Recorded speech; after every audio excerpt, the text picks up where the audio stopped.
Olá, meus queridos, sejam todos bem-vindos. Inscreva-se neste canal. É um canal que tem mais de 120 vídeos à sua disposição. Você não paga nada com isto e está nos ajudando a proclamar a palavra de Deus. Hoje trazemos um tema curioso e você fique atento, né?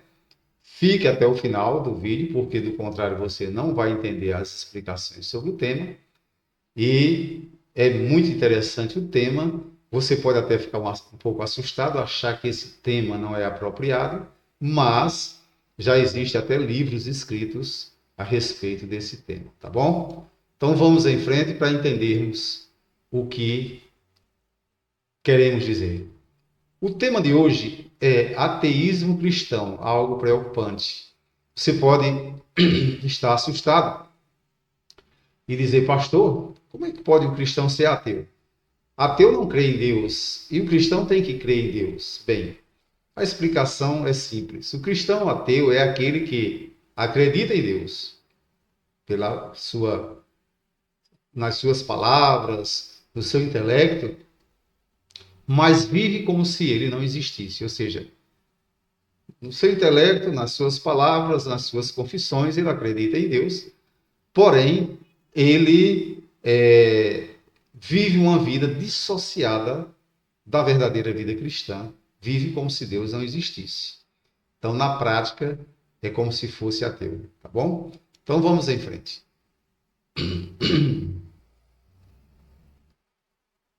Bem, eu vou trazer algumas estatísticas simples para você, só para você entender como anda, na verdade, o cristianismo. Um levantamento de 2017 constatou que só 7% da população mundial é de indivíduos que se dizem totalmente ateus, que negam a existência de Deus. Deu para você entender? Somente 7% foi esse levantamento de 2017. Ou também agnósticos que acham impossível saber se ele existe. Todos os outros 93% acreditam em uma força sobrenatural superior. Bem, aí estão incluídos, aí não, esses 93% não significa que são cristãos. Estão incluídas pessoas que acreditam em outras divindades e estão incluídas aí pessoas também que acreditam no Deus do cristianismo, né? Embora não vivam como o Deus do cristianismo pede, e estão incluídas aí pessoas que, na verdade, acreditam no design inteligente, que é uma teoria científica que traz muitas evidências de que por trás da criação houve um ser inteligente. Bem, então vamos em frente para nós tentarmos trazer esse assunto com mais tranquilidade e propriedade para você.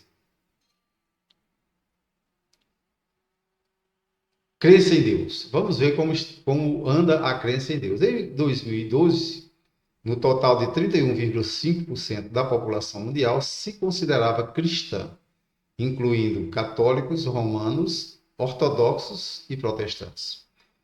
Em seguida vinha os muçulmanos, como os sunitas e xiitas, com 23,2% do total. Claro, esses sunitas e xiitas também acreditam num ser todo-poderoso. Infelizmente, dentro do cristianismo, confesso, ainda existem alguns que vivem como se Deus não existisse. Então, os que estão sendo chamados, inclusive até em livros já escritos, de cristãos ateus. Ou seja, eles intelectualmente entendem, mas na prática da sua vida diária vivem como se Deus não existisse. Vamos em frente. Vamos ver, né, o que são os cristãos verdadeiramente que não são ateus, né? Cristãos de verdade. Há cristãos nominais que vivem como se Deus não existisse. Bem, os cristãos nominais apenas e que vivem como se Deus não existisse, não é de hoje que isso acontece. Isso aconteceu também em meio aos judeus, não os cristãos que se converteram a Cristo, mas naquela época, depois com o tempo, alguns talvez tenham se aglomerado e tenha passado a serem assim, mas o próprio Cristo falando para os judeus, e agora implica ali essas palavras de Cristo para o judaísmo, né? Ele disse assim: Este povo honra-me com os lábios e o seu coração, porém, está longe de mim. Mas em vão me adoram, ensinando doutrinas que são preceitos de homens. O que é que acontecia com o judaísmo? O judaísmo tinha 613 mandamentos, ou regras, ou práticas, que nem todas eram oriundas do Pentateuco, certo? Então, o que nós vemos é que Cristo repreendeu isso e disse que o coração desse povo estava longe dele. Ou seja, era um povo que com os lábios confessava Deus. Não todos os judeus, claro. Existiam judeus honestos e sinceros. Mas o coração estava longe porque na prática eles não confirmavam aquilo que criam, né? Então vamos em frente. Uma coisa que precisa ficar bem claro na doutrina da salvação, e hoje eu quero aproveitar essa questão do cristão ateu para trazer também para o seu conhecimento.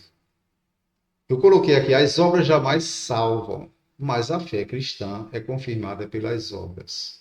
Bem, eu coloquei um texto que é de Paulo aos Efésios, mas existem, quando a gente estuda a doutrina da salvação na Bíblia, outros textos que confirmam isso que Paulo está dizendo aos Efésios.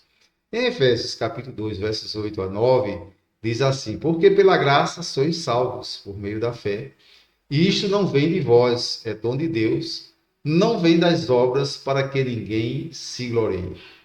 Então, quando nós lemos isso, nós percebemos que, por mais que nos esforcemos, né, para fazermos obras dignas para a nossa salvação, que nos salvem, não conseguimos isto, porque a salvação é obtida pela graça de Deus, através da fé, por meio da fé que nós temos nele, e isto não pode vir de nós mesmos, mas é um dom de Deus.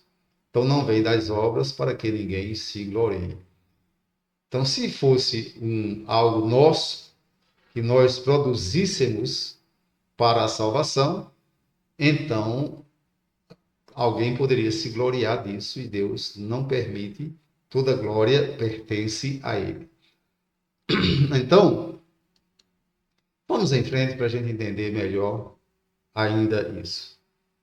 Além de no tempo de Cristo, como já falei, existirem judeus que não eram verdadeiramente pessoas que criam, né, com as suas obras, nós vamos agora migrar para o período da Idade Média, na época da escolástica. Coloquei um texto aqui que eu trouxe de uma pesquisa que diz assim: desde a escolástica, na Idade Média, que foi um período de intensa produção filosófica e de valorização do conhecimento científico e da junção entre a fé e razão, o cristianismo tem se distanciado de alguns princípios fundamentais para a fé cristã. Tomás de Aquino, o principal filósofo escolástico, ficou conhecido por lutar contra as heresias, o pecado e a contrariedade aos dogmas da Igreja Católica, né, que naquela época os católicos eram muito veementes, não todos, é claro, mas principalmente os teólogos católicos. Então, ele procurou, por meio do conhecimento intelectual e das ciências, explicar essas questões e tirar as heresias de tempo. Mas, claro, isto teve o seu valor, não resta dúvida, mas posteriormente parte do cristianismo tem se tornado mais teórico que prático, tá bom? Então vamos em frente para a gente entender isso com mais tranquilidade, trazendo agora textos da palavra de Deus. Por que é necessário obras, mas não daquela forma que muitos pensam? Deixa eu dizer para você, tem umas pessoas que se dizem cristãs, mas por não viverem a vida cristã conforme está na palavra de Deus, na doutrina da salvação, essas pessoas elas procuram compensar essa falha fazendo benefício, o que eles chamam de caridade, às pessoas carentes. E eles fazem isso como se isso fosse uma forma de angariar a salvação. Bem, se isso fosse uma forma de angariar a salvação, e se for, está totalmente contrário à palavra de Deus, que mostra que não são as obras que nos salvam. Agora, o que é que acontece e que às vezes alguns cristãos não entendem? Quem na verdade está salvo em Cristo e permanece, né, na doutrina da salvação, essa pessoa ela demonstra a sua fé pelas obras que faz. Não apenas aquela obra de beneficiar alguma pessoa carente. Essa é uma obra importantíssima, mas não é somente isso.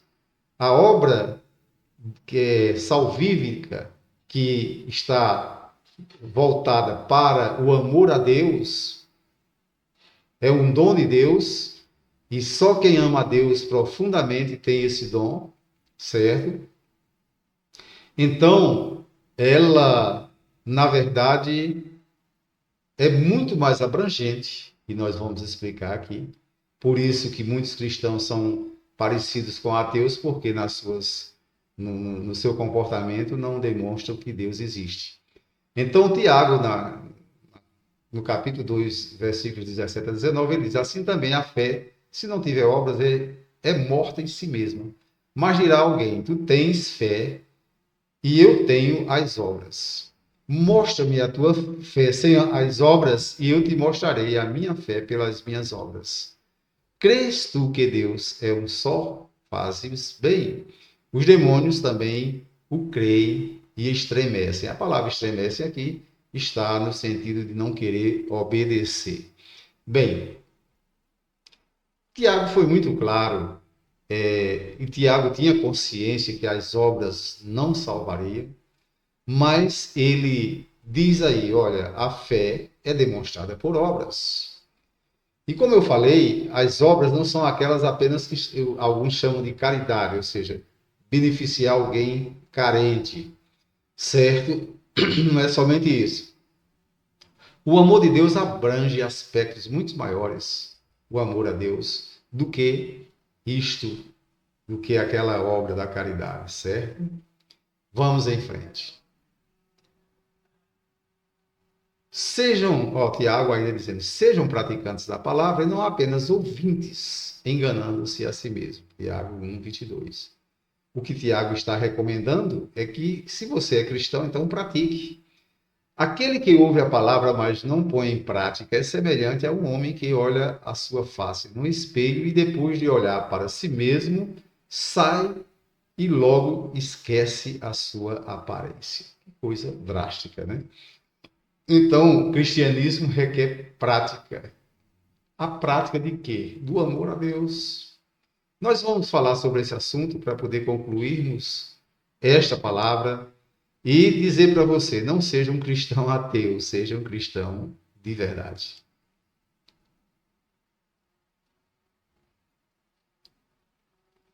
João 13, 34 a 35 diz: um novo mandamento vos dou, que vos ameis uns aos outros, assim como eu vos amei a vós.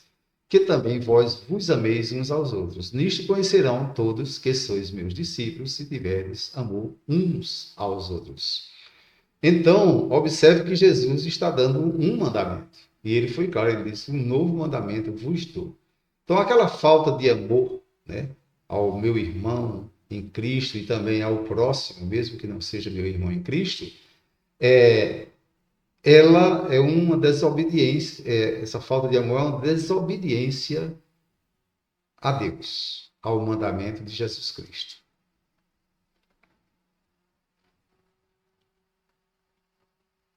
Obediência aos mandamentos. O amor a Deus não é apenas aquilo que já falamos, né? Aquilo que o pessoal chama de caridade, de servir alguém carente. João registrou as palavras do próprio Jesus, capítulo 14, versículo 21, que diz assim: aquele que tem os meus mandamentos e obedece, a eles, esse é o que me ama, e aquele que me ama será amado por meu Pai, e eu também o amarei e me revelarei a ele. Então, o verdadeiro cristianismo é revelado por Jesus Cristo quando nós, com todos os esforços, né, da nossa fé, procuramos obedecer os mandamentos do Senhor. Claro que se nós cairmos em algum erro, temos um advogado diante do Pai, o próprio Jesus Cristo, justo, conforme disse João também, numa das suas epístolas. Ele está constantemente lá, advogando nossa causa diante do Pai, e quando pedimos perdão, somos perdoados e podemos desfrutar da vida cristã. Vamos em frente.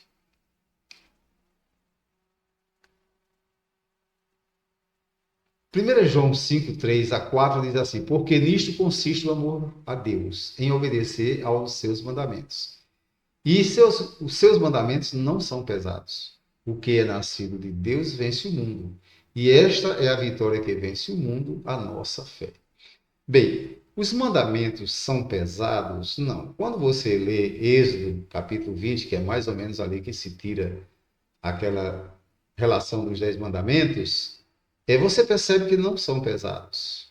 E o próprio Jesus Cristo disse isso, ele disse: os meus mandamentos não são pesados. Disse ainda: meu jugo é suave e meu fardo é leve. Então, os mandamentos não são pesados. Certa oportunidade, eu conversando num jantar com uma pessoa muito culta, né, aqui na nossa região, e essa pessoa dizia: Zé Rodrigues, ser cristão conforme a Bíblia, ou seja, ser evangélico, dizia ele, é muito difícil, não tem ninguém que seja. Eu disse: mas por que você acha assim? Ele disse: porque não é fácil obedecer aqueles mandamentos. E eu ri, né? Eu disse: mas fulano, claro que eu vou preservar a identidade da pessoa, disse: fulano, você é um cara que tem conhecimento, tem cultura. Você conhece o Código Penal? Claro, conheço. Você conhece o Código Civil? Eu acredito que sim. Claro, conheço. Você já viu quantos artigos tem? Aí ele citou lá a quantidade de artigos. Eu disse: você está vendo a quantidade? A lei de Deus são 10 artigos. Jesus Cristo resumiu em dois, por isso ele diz que dá o novo mandamento, né? Eu já li, passei para você em outra tela aqui. Resumiu em dois, dizendo assim: amar a Deus sobre todas as coisas e ao próximo como a nós mesmos. Bem, parece até que o resumo de Jesus foi uma simplificação tal que não precisa fazer mais nada. Mas esse resumo abrange aqueles 10 e abrange esse novo mandamento que Jesus deu: amar-vos uns aos outros, certo? Então, aqui não sou eu que estou dizendo, mas é João, né, na sua epístola, dizendo que o amor a Deus consiste em obedecer aos seus mandamentos. E os mandamentos não são pesados. Então eu falei para aquele cidadão, voltando àquele assunto lá do cidadão que eu conversava no jantar, e eu disse: então você viu, a quantidade de mandamentos são pequenos e, além do mais, não são pesados, não são difíceis. E eu acredito que você é um cidadão de bem, eu conheço, e sei que você sempre buscou obedecer às leis do Código Civil, do Código Penal, enfim, as leis brasileiras. E claro que também por trás disso aí tinha um medo, né, de ser preso, de então passar por esse constrangimento. Mas são muitas, são duríssimos, né, os artigos, porém os mandamentos da lei de Deus não são pesados e abrange toda aquela quantidade de artigos. Quem obedecer aos 10 mandamentos nem precisa se preocupar com aqueles artigos, tanto do Código Penal como do Código Civil, se obedecer aos mandamentos. Bem, agora chega aquele camarada curioso, né, na conversa e diz: mas não, os cristãos não obedecem a todos os mandamentos. Sim, por fraqueza, em algum momento, algum cristão desobedece um daqueles tão poucos mandamentos. Porém, a palavra de Deus é clara, e o próprio João também na sua epístola, Ele disse: filhinhos, não pequeis, mas se alguém pecar, tendes um advogado diante do Pai, Jesus Cristo justo. O que ele está querendo dizer? Olha, não pequeis, ou seja, não vivam na prática do pecado, não sejam cristãos ateus, né, que vivem como se Deus não existe. Mas, se pecar, arrependa-se, peça perdão a Deus. O advogado Jesus Cristo, que já ganhou sua causa lá na cruz do Calvário, está advogando diante do Pai, é isso que João está querendo dizer. Então, o cristianismo não é uma coisa difícil de viver. Não. Nós, seres humanos, colocamos dificuldade naquilo que não existe, tá bom? Então vamos em frente. Para concluir, eu quero dizer para você, nunca seja um cristão nominal e que com as suas palavras se diga cristão, mas com a prática da sua vida você prova mais ser um ateu do que ser um cristão. Ou seja, por isso que já existem livros escritos sobre o ateísmo cristão. Então, são aqueles que até com as suas palavras se dizem cristãos, porém com as suas ações vivem como se Deus não existe. Então, coloque uma coisa na sua cabeça. A fé é a base do cristianismo, certo? Que pela graça de Deus nos salva. Mas a solução é o próprio Deus. Então eu coloquei aqui, a fé é a base e a solução é Deus. Recorra sempre a Deus. Prove com a sua vida que Deus existe. E com certeza será só vitória na sua vida espiritual e você nunca será considerado um cristão ateu. Deus abençoe. Até a próxima. Não se esqueça, esse canal tem muitos temas importantíssimos para a sua fé cristã. Inscreva-se no canal em nome de Jesus. Até a próxima.